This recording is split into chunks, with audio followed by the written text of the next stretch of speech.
మీ business ఏదైనా మీ ఊర్లో promotion చేయాలంటే అది సుమన్ టీవీతోనే సాధ్యం. ఇప్పుడే సంప్రదించండి. Welcome to Suman TV digital network. నేను మీ బ్రహ్మేంద్ర. మనం ప్రస్తుతం పశ్చిమ గోదావరి జిల్లా భీమవరంలో ఉన్నాం. ఇక్కడ చైతన్య భారతి సంగీత నాటక కళా పరిషత్తు వారి ఇక్కడ వార్షికోత్సవం 18వ వార్షికోత్సవం సందర్భంగా వీరందరూ ఇక్కడ సమావేశమయ్యారు. ఏ రకంగా వీళ్ళ నాటక పరిషత్తు ముందుకు తీసుకెళ్తున్నారు వారి మాటలోనే తెలుసుకున్నాం. సార్ నమస్తే అండి భగవాన్ గారు. ఇప్పుడు ఈ రకంగా 18 సంవత్సరాల నుంచి మీరు నాటక పరిషత్ చైతన్య భారతి నడుపుతున్నారు. ఏ విధంగా నడుస్తుంది? ఇప్పుడు ఎన్ని రోజుల ప్రోగ్రామ్? 18 సంవత్సరాలుగా ఈ కార్యక్రమాలు నిర్వహించడం జరుగుతుంది. ప్రతి సంవత్సరం కూడా 4 రోజుల పాటు ఈ కార్యక్రమాలని నిర్వహిస్తున్నాం. ముఖ్యంగా మంచి నాటకాలు ఎన్ని ఉంటే అన్ని 7 ఉంటే ఆ సంవత్సరం 7 మంచి నాటికలు, లేదంటే ఇప్పుడు ఈసారి మాత్రం ఒక 10 నాటికలు సెలెక్ట్ చేయడం జరిగింది. ఆ 10 నాటికలు ప్రదర్శన అక్కడ జరుగుతుంది. ఇందులో ఎవరెవరు పార్టిసిపేట్ చేస్తారు? ఈరోజు సినీ రంగం నుంచి కూడా మీరు ప్రముఖులకి సన్మానం చేస్తారు.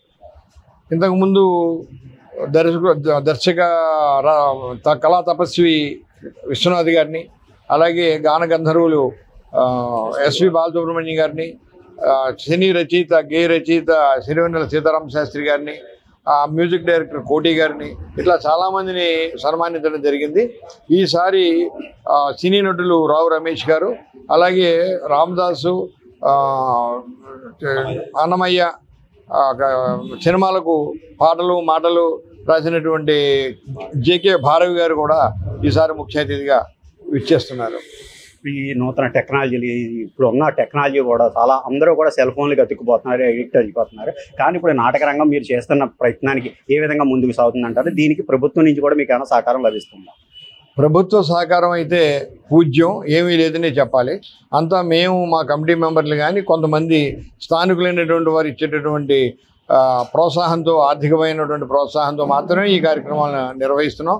అయితే మంచి నాటికని చూపెడితే తప్పనిసరిగా ప్రేక్షకులు ఉంటారు. అది మన చైతన్య భారతిలో రుజువుతోంది. ఇప్పుడు రాను ప్రతి సంవత్సరం కూడా క్రితం సంవత్సరం కన్నా ఈ సంవత్సరం పెరుగుతున్నారు ప్రేక్షకులు. చాలా చక్కగా వీక్షిస్తున్నారు. మంచి ఆదరణ ప్రేక్షకుల నుంచి లభిస్తుంది నాటక రంగానికి. అలాగే మన ఈస్ట్ వెస్ట్ గోదావరిలో కూడా చాలా చోట్ల నాటక కళా పరిషత్ అని ఒక కమ్యూనిటీ హాల్ కింద ఉండి అందులో నాటకాలు అవి జరుపుకుంటాం జరిగింది. అలాగే ఈస్ట్ గోదావరిలో కానీ మన పాలకొల్లో కానీ, అలా భీమవరంలో మీరు ఎప్పటి నుంచో ప్రయత్నం చేస్తున్నారు, అది ఎంతవరకు వచ్చింది? ఇది చాలా మంచి ప్రశ్న అడిగారు. సాధారణంగా అన్ని గ్రామాల్లోనూ అన్ని జిల్లాల్లోనూ కూడా ఈ నాటకాలు నిర్వహించడానికి ఆడిటోరియంలు ఉన్నాయి. భీమవరంలోనే కళ్యాణ మండపాలు ఉన్నాయి తప్ప ఆడిటోరియం లేదు. అందుచేత స్థానికంగా ఉన్న దందులూరు నారాయణరాజు కళాశాల గణపతుల వారి క్రీడా ప్రాంగణంలో 4 రోజులకి సరిపడా ఒక వేదికని నిర్మించుకుని దాని మీద నాటకాలు నిర్వహించడం జరుగుతోంది. అయితే మేము ప్రయత్నం చేస్తున్నాం కానీ ఇంతవరకు ఏ రకంగానూ ఒక సొంత ఆడిటోరియం కట్టుకునేటటువంటి విషయంలో సఫలీకృతం కాలేకపోయాం. అలాగే మీరు ఈ నాటకోత్సవం సందర్భంగా ఒక ప్రముఖులతో అంటే ప్రజలతో మమేకమయ్యే విధంగా కూడా మీరు కాన్ఫరెన్స్ నిర్వహిస్తూ ఉంటారు. అది ఈ సంవత్సరం ఎవరితో?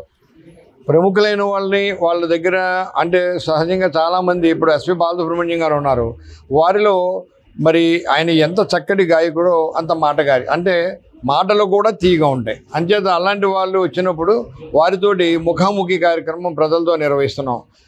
బాలసుబ్రహ్మణ్యం గారితో మాట్లాడుతూ తీయగా అని ఒక కార్యక్రమాన్ని నిర్వహించడం జరిగింది.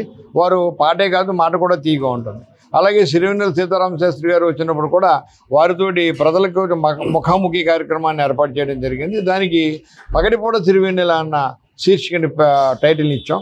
అలాగే మన డాక్టర్ గోపాలకృష్ణ గోఖలే గారు ఒక 50 రమారమి గుండె ట్రాన్స్ప్లాంటేషన్స్, గుండె మార్పిడి చికిత్సలు, అలాగే ఆయన కొన్ని లంగ్స్ మార్పిడి, ఇలాంటి ఆపరేషన్స్ ఎన్నో చేశారు. వారితోటి కూడా ముఖాముఖి కార్యక్రమాన్ని ఏర్పాటు చేస్తే గుండెకు సంబంధించిన వ్యాధులకి సందర్భంలో ఉండేటటువంటి సందేహాలన్నింటినీ కూడా చాలామంది నివృత్తి చేసుకున్నారు. ఇది యూట్యూబ్లో వెళ్ళడం వల్ల ఎక్కడెక్కడి నుంచో ఇతర దేశాల నుంచో కూడా చాలా మంచి కార్యక్రమాన్ని మీరు నిర్వహించారన్న ప్రశంసలు మాకు లభించాయి. మీరు చెప్పండి, ఇప్పుడు ఇది చాలా భారీ ఎత్తున ఇక్కడ నిర్మాణం చేయాలి అంటే 18 years అంటే మామూలు మాటలు కాదు. ఇప్పుడున్న పరిస్థితుల్లో కూడా అంటే ప్రజలందరూ కూడా రకరకాల వ్యాపకాల్లో ఉంటున్నారు. ఇప్పుడు దీనికి ఎంత ఎక్స్పెన్సెస్ అవుతుంది, ఏ రకంగా? సుమారు 15 లక్షల రూపాయల వరకు ప్రాజెక్ట్ అవుతుందండి. ఈ ప్రాజెక్ట్ కూడా చాలా చక్కగా క్వాలిటీగా చేయడం జరుగుతుంది. ఇది వచ్చిన కళాకారులందరికీ కూడా మంచి భోజనం, మంచి విందు, తర్వాత వారికి అందరికీ వసతి మనం ఏర్పాటు చేయడం జరుగుతుంది. ఇది కళాకారులే చెప్తారు మీకు. ఇక్కడ భీమవరం అనేటప్పటికి కళాకారులే పరిగెత్తుకు వస్తారండి, అలా చేస్తారు. దీంట్లో భగవాన్ గారు కానీ మా టీం అంతా కూడా కష్టపడతాం. అన్ని విధాలుగా మేమందరూ కూడా ఆదరిస్తాం. సార్ శ్రీని గారు మీరు చెప్పండి, ఇప్పుడు మీరు కూడా భీమవరం వాసే, అలాగే 18 సంవత్సరాలు ఇది నడుస్తుంది అంటే చాలా అందరి సమిష్టి కృషి, దీన్ని ఏ విధంగా ఉంది? నేను కూడా ఈ సంస్థలో మొదటి నుంచి ఉన్న ఒక రాయి లాంటి వాడినండి. అలాగే మా కళాకారులు ఇప్పుడు ప్రదర్శనకు వచ్చిన వాళ్ళకి మామూలుగా అయితే ఏదో ఒక స్కూల్ ఇచ్చేసి అందులో పడుకోబెట్టేస్తారు చాపలేసి. మేము వాళ్ళకి ఏసీ రూమ్లు ప్రొవైడ్ చేసి ఫుడ్ లాస్ట్లో డ్రామా వేసిన ఆయనకు కూడా ఫుడ్ పెట్టి వాళ్ళని హ్యాపీ చేసి పంపిస్తున్నాం. 17 సంవత్సరాలుగా నడిచి ఈ సంవత్సరం 18వ వార్షికోత్సవం జరుపుకుంటున్నాం. ఈ కార్యక్రమానికి అతిరథ మహారథాంధ్ర కూడా హాజరవడం జరుగుతుంది. ఇక్కడ ఈ కార్యక్రమాల ఏర్పాట్లన్నీ కూడా శరవేగంగా జరుగుతున్నాయి. ఇప్పుడు అక్కడ స్టేజ్, టెంపరీ స్టేజ్ అన్ని కూడా డిఎన్ఆర్ గణపతుల వారి క్రీడా ప్రాంగణం జరుగుతుంది. అలాగే ఇన్విటేషన్స్ అందరూ కూడా అందజేయడం జరిగింది.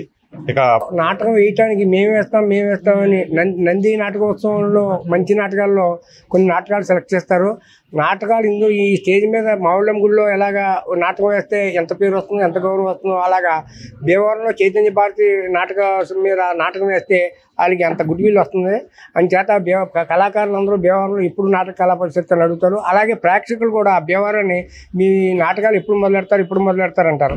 అలాగే మనం ఈ చుట్టూ 2 రాష్ట్రాల్లో మన నాటకానికి వచ్చి ప్రేక్షకులు వేరే చోట ఉంటారు. 100, 150 మంది, 200 మంది ఉంటారు. మనకి 800, 1000 మంది దాకా. ఓటీటీ బారిని సినిమాని రక్షించుకుందాం అని చెప్పి చాలా మంది ప్రయత్నం చేస్తుంటే ఈ చైతన్య భారతి గౌరవాధ్యక్షుడు రాయప్రభు భగవాన్ గారు నాటక రంగాన్ని నిలబడ్డానికి చేసే కృషి నిజంగా చాలా అభినందనీయం.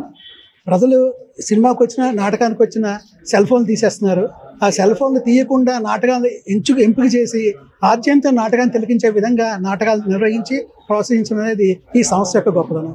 భీమవరంలో నెలకొల్పిన చైతన్య భారతి నృత్య సంగీత నాటక కళా పరిషత్ వారి 18వ వార్షికోత్సవం సందర్భంగా ఇక్కడ మేమందరం కూడా సమావేశం అయ్యామని, ఇది అందరూ కూడా ప్రజలందరూ కూడా ఇప్పుడున్న పరిస్థితుల్లో దిగ్విజయం చేయాలని ఈ నెల 24వ తేదీ నుంచి 27వ తేదీ దాకా స్థానిక డిఎన్ఆర్ కళాశాల ప్రాంగణంలో అత్యద్భుతంగా కూడా నాటక ప్రదర్శన జరుగుతుందని, ఇప్పుడు మన మనసుల్ని అంటే ఇప్పుడు ప్రతి ఒక్కళ్ళు కూడా ఓటీటీకి అలాగే సినిమాలకి సెల్ ఫోన్లకి ఎడిక్ట్ అయిపోతున్నారు. కానీ సామాజిక జీవితం మీద మేము ఇచ్చే నాటకాలు ప్రతి ఒక్కళ్ళు కూడా ఆదరించాలని, దీనికి ప్రోత్సాహంగా మాకు అందరూ కూడా స్నేహితులు కానీ అటు ఇండస్ట్రీ వర్గాలుగా అందరూ కూడా మాకు సహకరిస్తున్నారని, అలాగే దీనికి సుమారు 15 లక్షల రూపాయల మేర దీనికి ఖర్చు అవుతున్నా మేము వెనకాడకుండా ప్రతి ఒక్కళ్ళు కూడా ఇది చూసి మమ్మల్ని ఆదరించాలని, దీంట్లో సినీ ప్రముఖులు అలాగే రాజకీయ నాయకులను కూడా సన్మానిస్తున్నామని వీరందరూ తెలియజేస్తున్నారు. కెమెరామెన్ బాబీతో Brahmendra, Suman TV. Please subscribe Suman TV.